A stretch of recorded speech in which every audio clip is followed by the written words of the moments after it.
Не знаєш навіть приблизно, що це може бути? Давай відкриємо.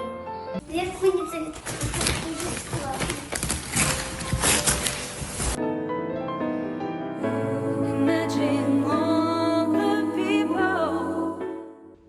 پاولو فشبابا و کچاوی اوش دست پیکا شاری لوکرینیا ایکو دونا دیتیه چالاگوانه شینگه اوش دماکو روسی دست بداگیر کرنه کری او بشداری لشکری بو.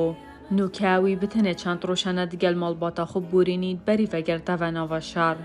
Пішов тут Ez çum firûjgehekê û min daxwaza pakîtek mezin kir. Paşê çum nik gulfirûşî û çend qîracem înan.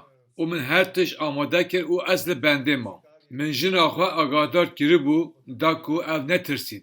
Lê ji bo keça min ew sürprîz bû. сюрприз. بری شری فشبابا جنگه پاریز و چالاگوان مافین آجالان بو. لپشتی بو لشکر او هنارتا دنبال جه گولش داگ بوی و مازم بوی.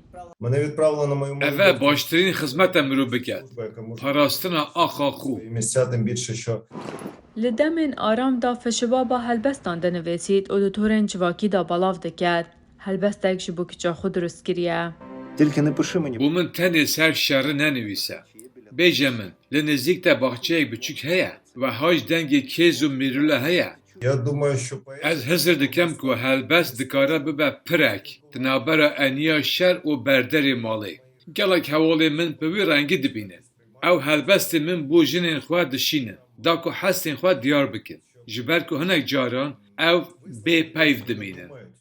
جبلی چگرنا هلبستان و آوازان فشبابا پارچین ویدیو یم بکنی لسر شر چید گد وکی ویک و بحثاوه دگد دی چاوا کسوکار و حوالن خوارم کی. Сидиш, значить, такий, тут дзвонить. Gava hevjîna te, dayîk yan jî hevalê te telefonê diket, divê tu xwe li ser giyayê dirêj bikî û bêjî lêre gelek xweş e. Lêre wekî havîngehekê ye. От як в санаторії. اوه تشتاگه دوید ام بیرا خوله بینین ددمن آلوز دا. звісно, що треба бути в контексті, треба дивитись новини. Bêguman, girîng e ku mirov geşedanên herî dawî bişopîne. Da ku hûn bizanin ka çi diqewime û harîkariya hêzên Ukraynayê bike. Lê ev nayê wê watayê ku em her tiştê ku jiyana me xweş dike red bikî. Keyfxweşiyên jiyanê yên hêsan. Тилу, глибокому, все окей, все супер.